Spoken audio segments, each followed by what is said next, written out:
Hi, this is Douglas Robinson with DefEdit Software LLC, and in this video we're going to be reviewing a lot of the new features that are available in Cherwell version 9.4.0. Now in this video we're going to go over a lot of the things that are discussed on the new overview of what's new in CSM 9.4.0 page on Cherwell's help documentation site. Normally if I were doing this I'd like to just read through the release notes. In this case they actually didn't release a standard PDF of release notes. Everything that's covered on the overview of what's new in CSM 9.4.0 is the documentation of what's been changed. So we're going to take a look at this website, we're going to read through what the new features are, and then we're going to take a look at some of them in the actual Cherwell client. So one of the first things that we have in the What's New page is that we now have adaptive layouts functionality for dashboards. And I think this is something that just about every one of us had asked for as soon as we saw adaptive layouts on forums was, hey, where's this for dashboards? And now it's here.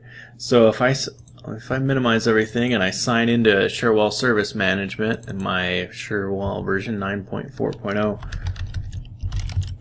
connection, we should be able to sign in. And then once this loads, we can take a look at our new adaptive dashboard editor.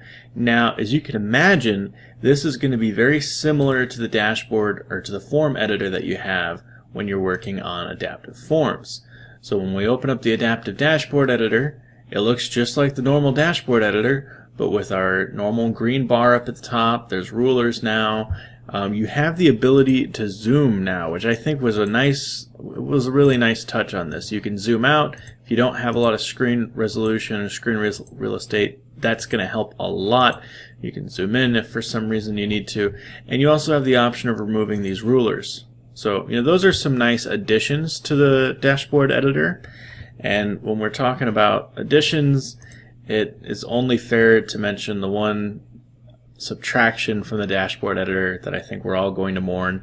You can no longer resize the dashboard editor by clicking and dragging. So, I wanted to mention that because you're going to find out pretty quickly after you install the update. It's not long when you sign into your Cherwell system before you end up resizing a dashboard. It doesn't take too long before you end up doing that. Whatever your role is in Cherwell, you will at some point resize a dashboard. So you will have stumbled upon that one at some point. But aside from that, there are a couple of other interesting entries onto the dashboard editor. Now up at the top of the screen you may notice there's a couple of new buttons. So you have a show or hide the display of tab index values for each widget on the dashboard design surface, which is a nice fancy button. And then there's also a button that says whether hitting the tab button to move between controls will stop on this control. And then finally you have a field that indicates the tab index. I don't think you can actually set that one. Or maybe... Sorry, I'm trying to see if this is going to be one of the context menu actions to be able to set the tab stop. No, you can't. Anyways, so you have the option now of setting a tab index for different items on the screen, or of at least displaying it. That's what this button does. I don't know where you set the tab index. I guess you would just mark a bunch of different things as a tab stop. Well, now this says that it tab stops on this one.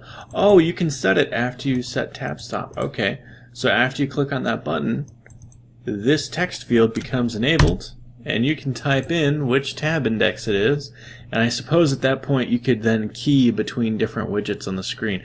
I don't know what you're able to do with those widgets once you have a tab stop on them and are using your keyboard, but I think that's pretty interesting. That might actually help, and you can see the tab stop here after you've entered it. That might actually help if you have a bunch of widgets that have little filters up at the top that you can change. I don't know if it'll let you do that or not. But anyways, this is our dashboard editor. Not much has changed. One of the first things I noticed on here was that, actually where is it? It's outside the dashboard editor. The very first thing I noticed when I tried to get into the dashboard editor is that there's now a mysterious focus on dashboard button. And I don't know what this does. If you find out, let me know in the comment section below, because as of recording this, I've tried to find something for it and I haven't been able to find it. So if you figure this out, there might be a note on it somewhere in the documentation. let me know. I wanna find out what this does. I don't know what setting the focus on the current dashboard does, but I want to. So if we go into our dashboard, and what I'm going to do is I'm going to define a new layout for this dashboard. So we're going to create a new layout. I'm going to say global IT small. We'll say the minimum width for this is going to be, actually I don't need a minimum width for this one. I'm just going to say 0 is the minimum width for this one. And the width on this one can be, let's say, the big one is 1700. So we're going to say this one is 1366. We'll say 1366 by 768. That's a common resolution. Well, we'll make it a little smaller. 1366 by 720. We'll say 1200. That way someone's at least got some room at the edges of their screen if that's the layout or the screen resolution they use. Now you'll notice what happens when we do this is we get a very familiar if you've used version 9.3 with adaptive layouts and forms, we get a very familiar dotted gray space in the background outside of our adaptive layouts area. And what that means is anything outside of that is too far off the form. And I'm pretty sure that means it's not going to render. So if we click OK, on the big version of this dashboard, everything renders fine. If we shrink it up a bit, you know what, I didn't set a... So the thing with adaptive dashboards that you have to take a look at is that they function based on a minimum width value. And if you haven't set one on any of your adaptive layouts, none of them are going to do anything. So this one has a minimum width of 1726. And then our base layout is less than 1726. So what we should have to do then is shrink this to a value less than 1726. Oh, wow. I don't know if this is going to show up in the video, but the animation on that was actually really slick. Let me see if I can reproduce that. So this isn't going to look great. But, you know, things, they fade in. If the size changes, you can see controls change size and shape.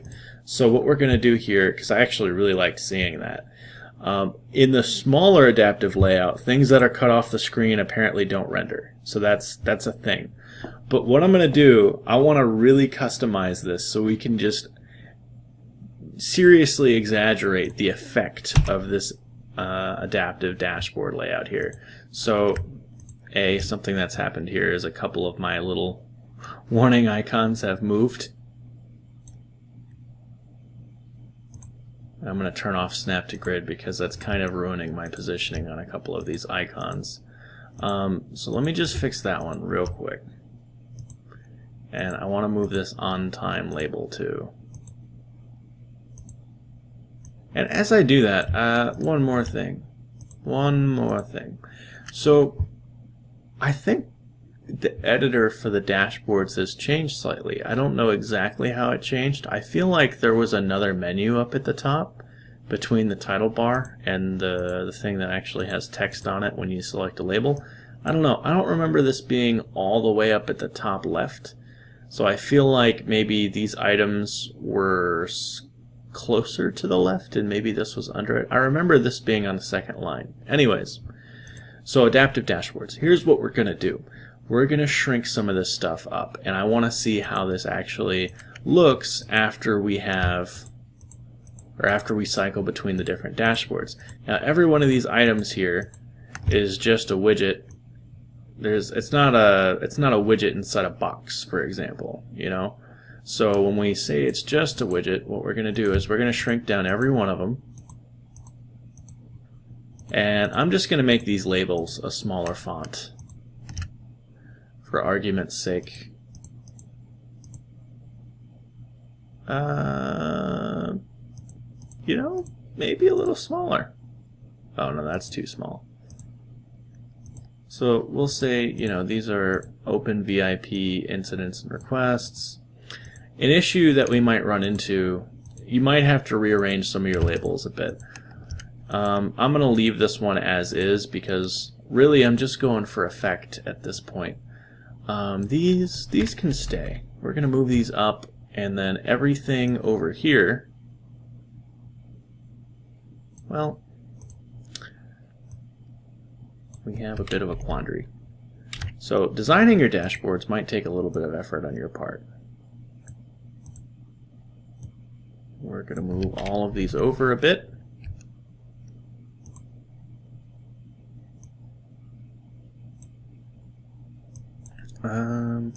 How did these get misarranged again?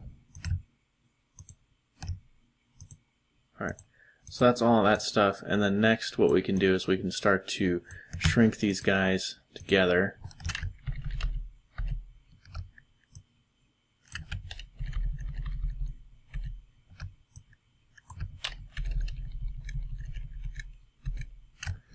And so now that we've done that, hang on, I'm gonna make them get a little bit closer.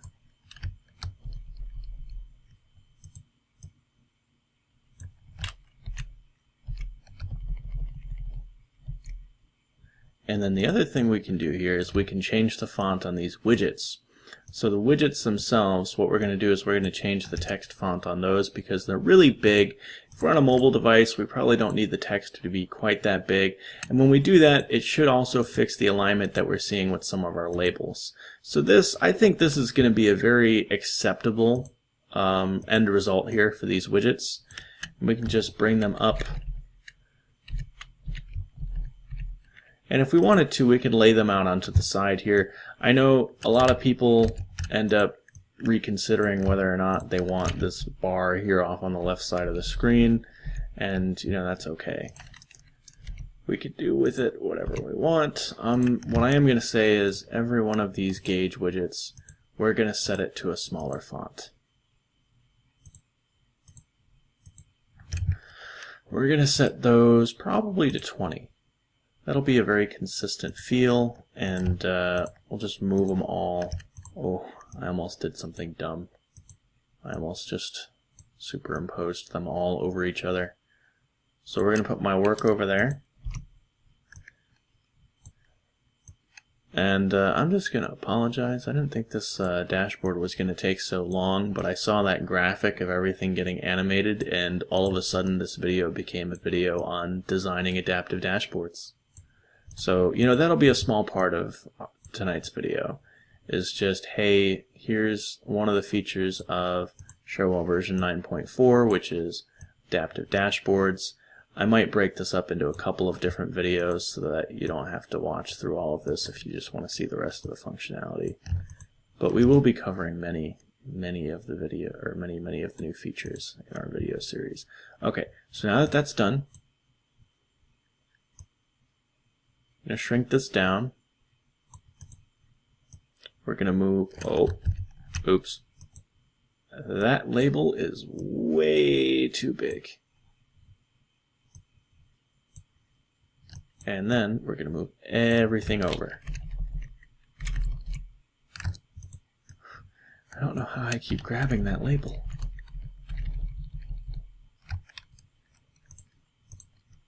So here we've got all teams workload, and this one actually almost fits, which is kind of nice. So what I'm going to do is I'm going to try to arrange this one right here. This browser we actually didn't need on the screen, and then these we can put right underneath this guy, and they almost fit. They almost fit. So what I'm going to do is I'm going to drag, that was a mistake. I don't know how I'm accidentally grabbing these widgets above these. It's impressive. What I'm going to do is I'm going to move these out of the way, and then magically we'll have room for these. So, you know, you could arrange these any way you want. What I think I'll try to do is I'll move this one over, I'll move this one over, we'll align these two. We'll align these two. We'll shrink them a little bit more. There. And actually, I think I could have put these back over here. I was hoping maybe it would fit if I moved them over here, but now I actually don't think it's necessary.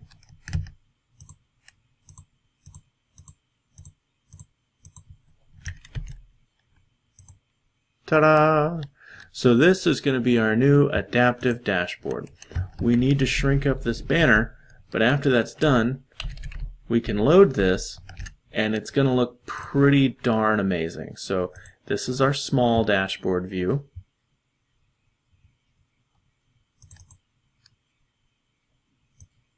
Hang on. Look at that. So here's our small dashboard view. And here's our large dashboard view. Small view, large view. Small view, large view. Now you might notice when I'm shrinking this down, I can't actually get this to the perfect point on my small dashboard view.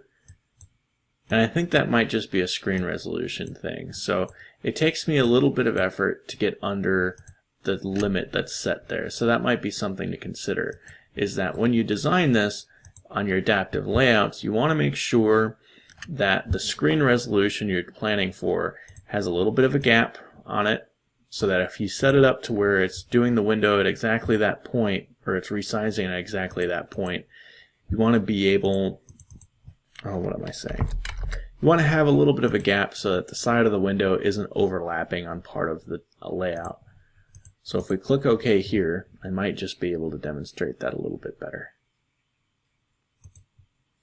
So now when we do adaptive layouts, or now when we resize our window for adaptive layouts, here's my large view, and then here's my small view. And when I get to it, I have a little bit more space on it. So I can go to my large view, then I can go to my small view, and it's not such a tight change from the large one to the small one as far as window size. And we can actually see that change a lot more clearly. So here's our adaptive layouts feature for dashboards. And I actually really like the way it looks. I like the way that they have each of the controls animate. I think that looks very nice. Whereas, you know, if you were just anchoring things, they'd kind of just snap into place. And, you know, if you worked with anchoring for responsive dashboards on a lot of previous versions, you might really enjoy what they've done with adaptive dashboards on the current version. So that's adaptive dashboards. Actually, what I'm going to do is we're going to stop this video because this is just adaptive dashboards, and I think that's good enough to be a video of its own. So we're going to create a couple of other videos on the other features that are available in Cherwell version 9.4, and I'll try to make sure I put a card into the next one at the end of this one. So look forward to our next Cherwell version 9.4 feature. And if you'd like to see more of these videos, you can always subscribe, and then you'll get a bunch of little push notifications on your phone when we release them.